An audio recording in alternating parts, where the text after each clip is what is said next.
So, I don't have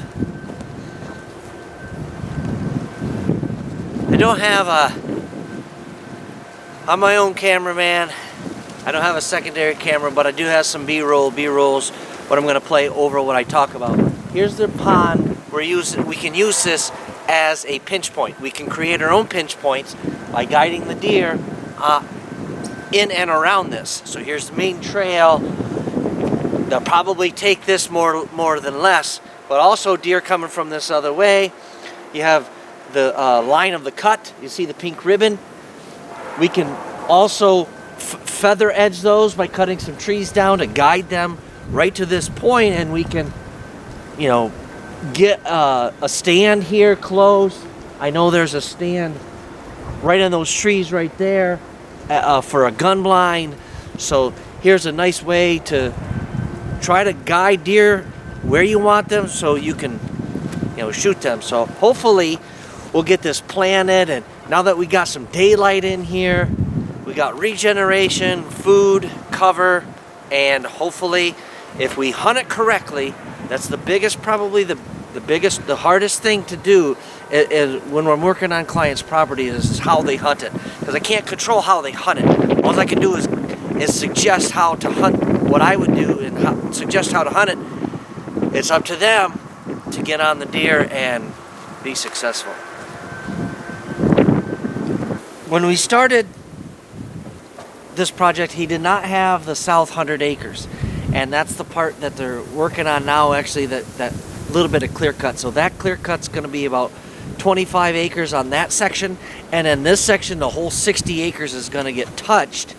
Again, we're mostly cutting hardwood on this side, aspen on that side, or aspen regeneration. The regeneration on this side is going to be a lot slower.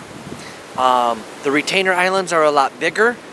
There's going to be oak trees within that retainer island to help preserve them, protect them, and also be able to free them up for acorn production, as well as those food plots on this section are going to be smaller. They're no bigger, quarter acre-ish, just kind of hidey hole, kill plots, just kind of something the doe families can have. Basically, we're treating this section for doe and doe families, and the south property 100 acres will be for bucks. And we manage them different. I have to manage both sections different, because bucks are basically a different species than doe and doe families, according to John Ozunga, who I just listened to a podcast yesterday, and he explained it better than I, as yes, they're all white-tailed deer, but they're basically two different species. You treat them differently. I'll put a reference to that podcast he was on, but it's just good information of how to manage bucks and then manage doe, and then you got to try to put them together. On this overhead shot, this bird's eye view of the property, because of the different, there's lakes and there's swamp holes and there's all these different things I feel the deer aren't necessarily comfortable with, and you throw in humans. There's some state land around here. There's predators, all the stuff that we have to contend with. That's why I wanted to give that 100 acres to the bucks and just stay out. Have the hunters stay out, hunt perimeter, hunt once in a while. Obviously, once gun season starts, you know, everything, all these management practices are more off, not useless, but you got to go hunt your property, basically. So, but leading up to gun season, I wanted them to be more careful with the rut and more careful with archery, because there's going to be a lot of better opportunities, I think, in different areas. But I want success all throughout the season. Well, out of this 250 acres, we probably have close to only 3 acres we were planting. So we're going to expand that to get more acreage of food plots in here. Food plots are expensive, we all know that. But this section here is about the only good candidate, which when we started looking down on like where can we open it up 3 or 4 acres to put a big food plot, maybe a destination plot in. There's no farm fields. I think the closest farm field may be a mile away, which is doable for these deer, but we want them to stay here, not a mile away. And then when the farmers take the crop off, then where are they going to do? Where are they going to go? These plots on this property, they're doing okay, but there is more deer than the plots can handle. So yes, there's some native vegetation, but those stress periods of early spring, early summer, and fall, we're trying to up the food count. According to Mississippi State University, I think they did a collared study on deer. I believe that's where this information come from. They collared all the deer, and they have all these different sizes of food plots, 10 acres, 5 acres, 2 acres, whatever.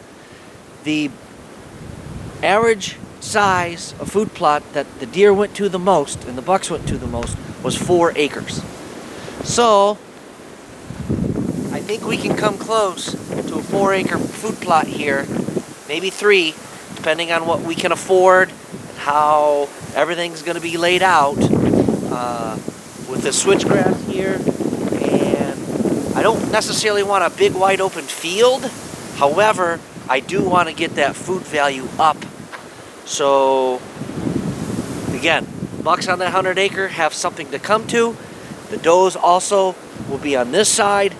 They can come here and destination here and meet up here, and the hunters will hunt in between this destination and where they're going to be bedding, where I want them to bed.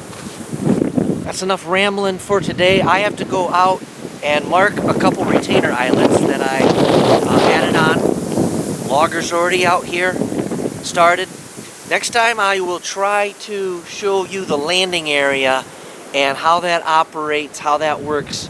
As the cutter cuts, the processor goes and processes the logs and puts them in the different piles.